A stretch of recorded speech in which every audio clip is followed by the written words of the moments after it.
এক মুশরিক কাফের নজর ইবনে হারিস ইরান থেকে একজন দাসী কিনে আনছিল, যে দাসী গান গাইতে জানতো, নাচতে জানতো, বাদ্যযন্ত্রের তালে তালে পুরান দিনের কিচ্ছা কাহিনী সুরে সুরে বলতো।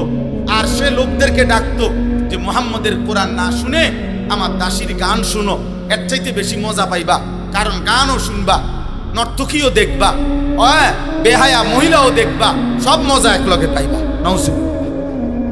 আল্লাহ এই নাফরমানের এই আচরণের জবাবে এই আয়াতটা নাজিল করছে। আল্লাহ বলছে, বন্ধু আমি তাদেরকে কঠিন আযাব দেব। এই জন্য তাফসীরের মধ্যে লিখছে যে গান বাদ্য, নৃত্য, গায়িকা, নর্তকী, গানের আসর, বাদ্যযন্ত্রের ঝংকার যেখানেই হয় সেটা অকাট্যভাবে উলামায়ে কেরাম উম্মতের 1450 বছরের ইজমা, এটা হারাম, এটা হারাম, এটা হারাম, এটা হারাম। যেখানে বাদ্য টুং টুং টুং টুং করে, যেখানে এটা ভক্তিমূলক হোক আর যে মূলকে হোক, হারাম। এটা বাদ্য বাজলেই এটা এবারে যে কোনো কথাই হোক, ওই কথা হারাম। রাসূলুল্লাহ সাল্লাল্লাহু আলাইহি সাল্লামের বিশুদ্ধ হাদিস আছে, নবীজি বলছে, ইন্নাল্লাহা বাআসানি রাহমাতান, আল্লাহ আমাকে রহমত হিসাবে পাঠিয়েছেন, ওয়া আমারানি বিমাহকিল মাআজিফ ওয়াল মাজামির, আর আল্লাহ আমাকে গান এবং বাদ্য একদম বিনাশ করে দিতে, ধ্বংস করে দিতে পৃথিবীতে পাঠিয়েছেন। নবীজি বলছে, বুইস্তু বিকাসরিল মাজামির ওয়াত তাবল, তবলা, ঢোল, বেহালা, সারেঙ্গি, হারমোনিয়াম, বাদ্য, গান, নর্তকীর নাচ, ঘুঙ্গুরের নুপুরের ঝংকার যেখানেই আসে, আল্লাহ নবী বলছেন আমাকে আল্লাহ পৃথিবীতে পাঠিয়েছেন এগুলো ভেঙে দিতে। অতএব আজকে আমি এই কথাটাই বলব। আজকে কিশোর ভাই, নওজোয়ান মুসলমানের সন্তান দিবানিশি মোবাইলে কি দেখো বাপ, হয় গান শোনো, নয় নারী দেখো, নয় নারীর নাচ দেখো, নয় হারাম ছবি দেখো। এমন একটা সুন্দর জীবন আমার প্রিয় সন্তানরা নষ্ট করে দিচ্ছে। ইমামে আজম আবু হানিফা, আমার কাছে আরবি কিতাব আছে, ইমামে আজম আবু হানিফা রাহমাতুল্লাহ আলাইহি বলছে, সিমাউল আগানি ফিসকুন ওয়া তালাদ্দুদু বিহা কুফর। ইমামে আজম আবু হানিফা রাহমাতুল্লাহ আলাইহি বলছেন, গান শোনা প্রকাশ্য পাপ, আর গান শুনে মজা পাওয়া, স্বাদ পাওয়া কুফরি। কি কুফরি?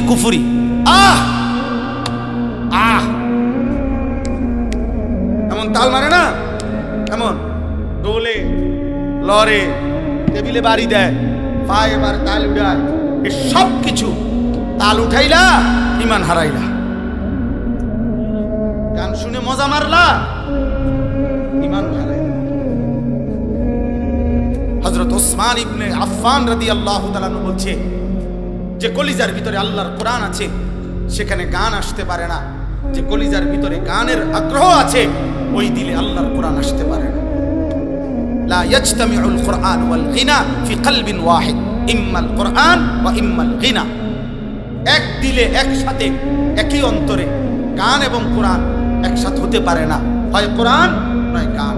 কোরআন বাড়লে গান চলে যাবে, গান বাড়লে কোরআন চলে যাবে, কোরআন চলে যাবে। ইমামে আহমদ ইবনে হাম্বল রাহমাতুল্লাহ বলছে, আল গিনা ইউমবিতুন নিফাকা ফিল কলব। গান শুনতে শুনতে ধীরে ধীরে অন্তরের মধ্যে ঈমানের নূর চলে গিয়ে মুনাফিকের বীজ তৈরি হয়, মুনাফিক হয়ে যায় লোকটা। নাউজুবিল্লাহ। আল্লাহর কথা একজনের জন্য যে পরিমাণ গুরুত্বপূর্ণ, 1 লক্ষের জন্য সমান গুরুত্বপূর্ণ। কিন্তু আল্লাহর কথা শুনতে বসে শোনা, এটা আদব। মনোযোগ দিয়ে শোনা, এটা আদব, জরুরি। আল্লাহ তাআলা বলছেন, ফাসতামিউ লাহু ওয়া আনসিতু, তোমরা মনোযোগ দিয়ে শুনো এবং চুপ থাকো আমার কথা যখন হয়।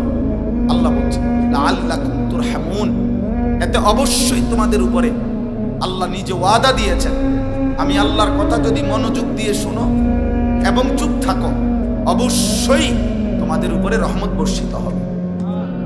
আর তাফসীরে রুহুল মাআনিতে আছে, রহমত বর্ষিত হবে মানে কি? মানে আল্লাহ তোমাকে এই শুনবার কারণে, মনোযোগ দিয়া চুপ থেকে শোনার কারণে আল্লাহর কথার উপরে আমল করার তৌফিক দিবে।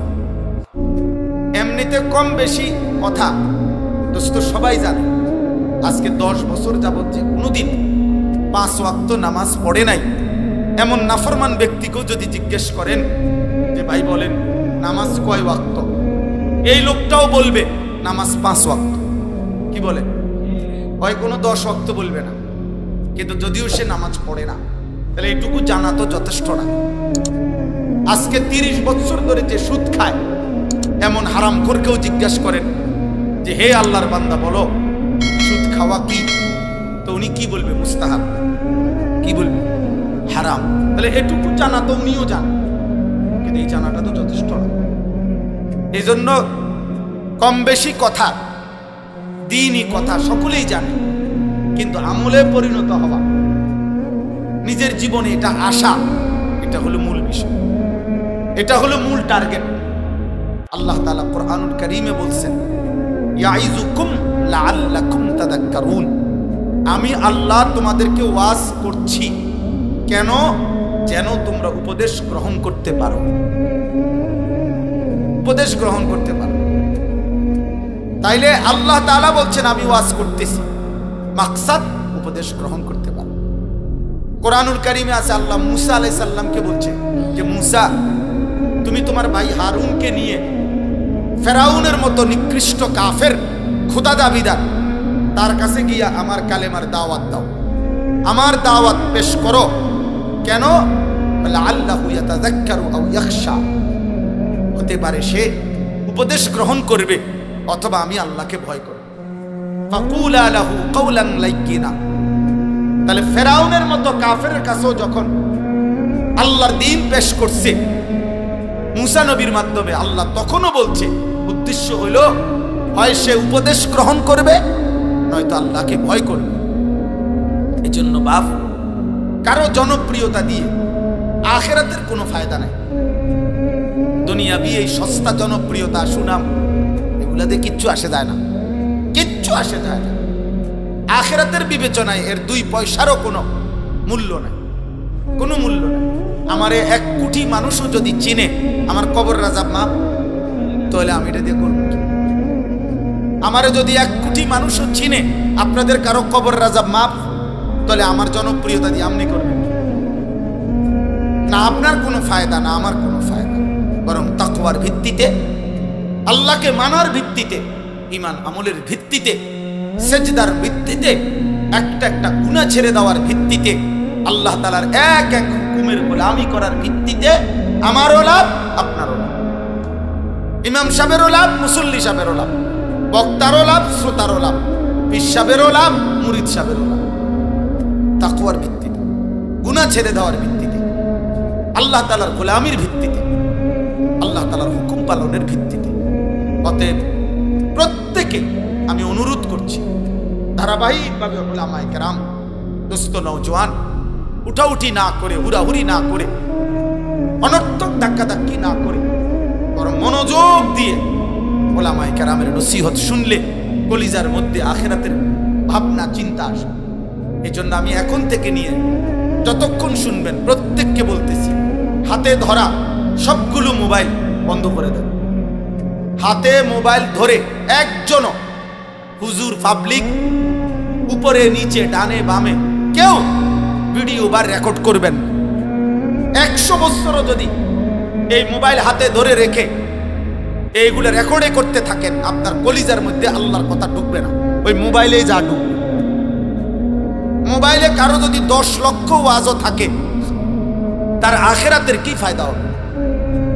নিজের জিন্দেগির ঈমান আমল, আমার সেজদা, আমার গোলামি, আমার ঈমান আমলের ভিত্তিতে আমার আখিরাত। এজন্য দয়া করে দোস্ত প্রত্যেকে আল্লাহর কথা মনোযোগ দিয়ে শুনেন। মোবাইল হাত থেকে একজন, আমি স্পষ্ট নিষেধ করলাম, এরপরে কিন্তু আমি ধমক দেব, যারে দেখো একজনও আর মোবাইল হাতে ধরে ভিডিও বা রেকর্ড করবেন না। এটা আমার পক্ষ থেকে নিষেধ, স্পষ্ট নিষেধ করলাম। যদি বুঝে না ধরে কথাইটা উঠে চলে গেলে ভালো, 2-4 জন শ্রোতা কম হইলে তেমন অসুবিধা নেই। নির্দিষ্ট কোন সংখ্যার ভিত্তিতে ওয়াজ না, একটি মাহফিলের জন্য কমপক্ষে 300 লোক জরুরি, এমন কোন সংখ্যা কোরআন সুন্নাতে নাই। আছে এমন কোন সংখ্যা? না। একজনের জন্য যে পরিমাণ গুরুত্ব, 1 লক্ষের জন্য একই গুরুত্ব, একই গুরুত্ব। নবী সাল্লাল্লাহু আলাইহি ওয়াসাল্লাম বলছেন, ফাওয়াল্লাহি লা আন ইয়াহদিয়াল্লাহু বিকা রাজুলান ওয়াহিদান খায়রুন লাকা মিন হুমুরিন নাআম। আল্লাহর কসম, নবী কসম করছে, আল্লাহর কসম উম্মত, তোমার দ্বারা যদি একজন ব্যক্তি আল্লাহর পথ পায়, আখিরাতের সন্ধান পায়, মালিকের গোলামির স্বাদ পায়, হেদায়েতের রাস্তা পায়, নবী বলেন গোটা আরবের সমস্ত দামি ওট তোমাকে হাদিয়া দেওয়া, উপঢৌকন দেওয়ার চাইতে কোটি গুণে উত্তম। কয়জন মানুষ? একজন, একজন, রাজুলান ওয়াহিদান। অতএব আমরা প্রত্যেকে ইনশাআল্লাহ, হযরত উলামা অনেক উপযুক্ত উলামায়ে কেরাম ইনশাআল্লাহ ধারাবাহিক বয়ান করবেন, সমস্ত উলামায়ে কেরামের নসিহত মনোযোগ দিয়ে শুনবেন, বলেন ইনশাআল্লাহ। কোরআনুল কারীমের 21 নম্বর পারা, 31 নম্বর সূরা, সূরা লুকমান। এই সূরার 6 নম্বর আয়াত, একটা আয়াত আমি শুধু এই মাত্র তেলাওয়াত করেছি। এই আয়াতটাকে সামনে রেখে আর অল্প একটু কথা আপনাদের সামনে পেশ করতে চাই। আল্লাহ তাআলা এই আয়াতের মধ্যে বলছেন, শুধু আগে আয়াতের তরজমাটা শুনুন। আমিনান নাসি মান ইয়াশতারি লাহওয়াল হাদিস লিয়ুদিল্লা আন সাবিলিল্লাহি বিগাইরি ইলমি। আল্লাহ তাআলা বলেন, মানুষদের মধ্যে কিছু লোক আছে এমন যারা প্রতিনিয়ত অসার, অবান্তর, অপ্রয়োজনীয়, আল্লাহকে ভুলিয়ে দেয়, গুনাহে মিশ্রিত, অপ্রয়োজনীয়, অবাস্তব, অবান্তর কথা নিজেদের জন্য সংগ্রহ করে, ক্রয় করে, মানে সংগ্রহ করে। লিয়ুদিল্লা আন সাবিলিল্লাহ, কি উদ্দেশ্যে? আল্লাহর পথ থেকে আল্লাহর বান্দাদেরকে পথভ্রষ্ট করার উদ্দেশ্যে, মানুষকে আল্লাহর পথ থেকে সরিয়ে দেওয়ার জন্যে কিছু মানুষ আছে এমন, আল্লাহ বলতেছেন, যারা অপ্রয়োজনীয়, অবান্তর, অপ্রাসঙ্গিক, অপ্রয়োজনীয়, গুনাহে মিশ্রিত কথাবার্তা সংগ্রহ করে, ব্যবস্থাপনা করে, বিগাইরি ইলমিন, মূর্খতাবশত। অর্থাৎ নিজেদেরকে যদিও ভাবে জ্ঞানী, আসলে তারা মূর্খ। আল্লাহ বলেন, আর এই অবাস্তব কথাবার্তা, এই অবান্তর কথাবার্তা, এই গুনাহে ভরা কথাবার্তার দ্বারা এর ব্যবস্থাপনা করে, সংগ্রহ করে, ব্যবহার করে, ওয়াত্তাখিযাহা হুজুয়া, আমি আল্লাহর দ্বীনকে, আমার কোরআনকে, আমার শরীয়তকে, আমার বন্ধুর মাধ্যমে প্রেরিত ইসলামকে তারা ঠাট্টা এবং উপহাস করে। আল্লাহ বলেন, উলাইকা লাহুম আযাবুম মুহিন, এমন নাফরমান পাপীদের জন্য আমি আল্লাহ নির্ধারণ করেছি অত্যন্ত অপমানকর, লাঞ্ছনাকর আযাব। আমি শুধু তাদেরকে আযাব না দেব, আযাবও দেব, বেইজ্জতিও করব। আযাবুম মুহিন অর্থ এটা, একে তো আযাবও দেব, আর আযাবও হবে ইহানতের সাথে, অপমানের সাথে। হাসরের মাঠে বেইজ্জতিও করব, আযাবও দেব, অপমানও করব। এজন্য কোরআনুল কারীমের মধ্যে আছে, হাসরের ময়দানে আল্লাহ বলছে, ইয়াসলাহা মাজমুমাম মাদহুরা, জাহান্নামীদেরকে জাহান্নামে ফেলা হবে। আল্লাহ বলছেন, প্রথমে হাসরের মাঠে লাঞ্ছিত করে, বেইজ্জতি করে পুরা হাসরবাসীকে শোনানো হবে, এই নাফরমান, এই পাপে পাপী। এরপরে মাদহুর, ধাক্কা দিতে দিতে, লাথি দিতে দিতে, বেইজ্জতি করতে করতে এরপরে জাহান্নামে মারবে। কোন নাফরমান, কোন পাপী ভদ্রচিত ভাবে পায়ে হাইটা ঠান্ডা মাথায় জাহান্নামও যাইতে পারবে, জাহান্নামে। বরং মাদহুর অর্থ হলো ধাক্কা দিতে দিতে, হয় হাতে হোক, হয় পায়ে হোক। খুযুহু ফাগুল্লুহু, আল্লাহ তাআলা হাসরের ময়দানে বলবেন ফেরেশতাদেরকে, আমার নাফরমান বান্দাদেরকে ধরো, ধর, তারে ধর। ফাগুল্লুহু, তারে বেঁধে ফেল, টাইট করে বাঁধিবি। সুম্মাল জাহিমা সাল্লু, এরপরে একটা লাথি দিয়া জাহান্নামে ফেলে দিবি। মার লাথি, এদিকে ফুটবলের মতো লাথি দিবি, এক লাথির লগে যাতে নাফরমান জাহান্নামে গিয়া পড়ে। জাহান্নামে যখন ফেলবে, এবার আল্লাহ আবার বলবে জাহান্নামের ফেরেশতাদেরকে যে সে জাহান্নামের ফেরেশতারা এই নাফরমানের গলায় বা হাতে 70 হাত লম্বা আগুনের শিকল বাইধা কুত্তা যেমনে ঘুরায়, পুরা জাহান্নামে এই বেঈমানকে কুকুরের মতো ফাসলুকুহু তারে ঘুরাইয়া পুরা জাহান্নামবাসীরে বলে দে ওর পাপটা কি। সুম্মা ফি সিলসিলাতিন যারউহা 70 যিরাআন ফাসলুকু, ওরে কুত্তার মতো গলায় শিকল লাগায়া ঘুরা, পুরা জাহান্নাম ঘুরা। ওর পাপটা কি বলবি? দোস্ত খামখেয়ালি মনে করেন, ওই মালিক রহমান, ওই মালিক রহিম, তিনি গফফার, তিনি গফুর, এগুলো যে আল্লাহর নাম, ওনার কিন্তু আরো কিছু নাম আছে, ওনার আরো কিছু নাম আছে। যিনি রহমান রহিম, যিনি গফফার, যিনি গফুর, তিনি কিন্তু জব্বার, তিনি কাহার, তিনি আজিজ, তিনি যুনতিকাম, তিনি শাদীদুল ইকাব, তিনি সারিউল হিসাব, তিনি প্রচন্ড প্রতাপান্বিত, তিনি প্রচন্ড শক্তিধর, তিনি মহা শক্তিশালী, তিনি যুনতিকাম। আল্লাহ বলছে আমি কিন্তু প্রতিশোধ গ্রহণকারী। বান্দা আমার একটা নিয়ামতের একটা সেকেন্ডের হিসাব আমি নেব, আমার একটা নিঃশ্বাসের হিসাব নেব। কয় বেলা ভাত খাওয়াইছি, বাড়াইছি, আর দুনিয়া রং তামসার ফুর্তি করতে দিছি, তুমি মনে করছো আমি তোমারে ছেড়ে দিছি না? বেটা নাফরমান, দুনিয়া তো আমি জন্তু জানোয়ারও ভোগ করতে দিছি নাফরমান, দুনিয়া তো আমি মুশরিককেও ভোগ করতে দিছি বেটা।